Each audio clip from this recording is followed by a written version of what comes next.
Hello friends, a great welcome to my channel. Today we are going to talk about the essay The Aims of Sciences and Humanities written by Moody E. Pryor, a very important topic for Lucknow University semester 6.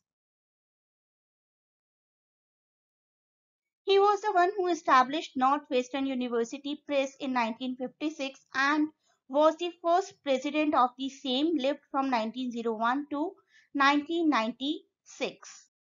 In this essay, he majorly talks about the differences between scientific and humanistic approaches. There are certain differences how science looks at something and how humanities looks at something. और सबसे ज़्यादा बड़ा difference है that is in the direction of emotional responses.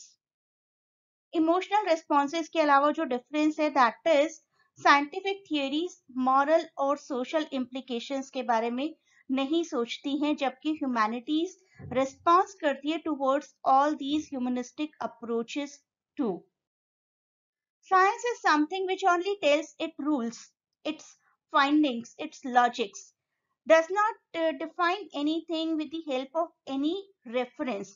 On the contrary, poetry cannot be defined without any reference to aesthetic response, poetry or any work of humanities. He says कि scientific generalizations जो है वो accurate prediction की direction में move करती हैं. Right? If 100 people are not liking something, it will not be liked by the 101st person. But humanistic approach कहती है कि हर individual का experience अलग होता है और unique होता है. Person A may like something, B may dislike it, C may like it, D may dislike it, and so on. Last में वो कहते हैं कि product of scientific genius are in the final form impersonal. Impersonal से मतलब है कि जो भी products scientific products for example हम यूज करते हैं, we do not want to see कि उसके इन्वेंटर का व्यू पॉइंट क्या रहा होगा, उसके इन्वेंटर की पर्सनालिटी कैसी रही होगी. ना ही हम जानना चाहते हैं कि उनके पर्सनल व्यू पॉइंट्स क्या थे, उनकी पर्सनल लाइफ कैसी थी. लेकिन जब हम किसी पोइट्री की बात करते हैं, आप सभी तो लिटरेचर के स्टूडेंट्स हैं, तो आप लोग आराम से पहचान सकते हैं कि something is written by Victorian poet, something is written by romantic poet, something is written by a modernist poet. जैसे कि हम W.B. यीट्स की जब पोइट्रीज को एनालाइज करते हैं तो हम हमेशा देखते हैं कि उनकी एक सो कॉल्ड गर्लफ्रेंड मॉडगॉन का इम्पैक्ट हमेशा रहा उनकी पोइट्रीज में.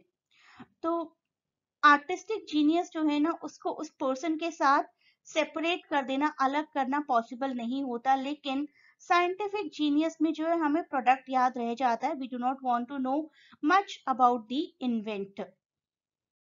अब आप यहाँ पर इस टेबल को देख सकते हैं. साइंस में क्वांटिटेटिव डेटा होता है, एम्पेरिकल मटेरियल रिसर्च पर बहुत ज्यादा ध्यान दिया जाता है और प्रोडक्ट को विदाउट एनी रेफरेंस मेंशन किया जाता है और प्रिडिक्शंस के लिए यूज किया जाता है.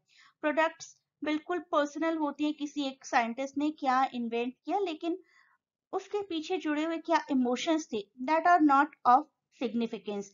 लेकिन ह्यूमैनिटीज में ओवरऑल इमोशंस को बहुत ज्यादा इंपॉर्टेंस दी जाती है. एक प्रोडक्ट हमेशा क्रिएटर का इंप्रेशन कैरी करता है अपने साथ. I hope you loved the video. Please do not forget to share and subscribe the channel and provide your valuable feedback in the form of comments.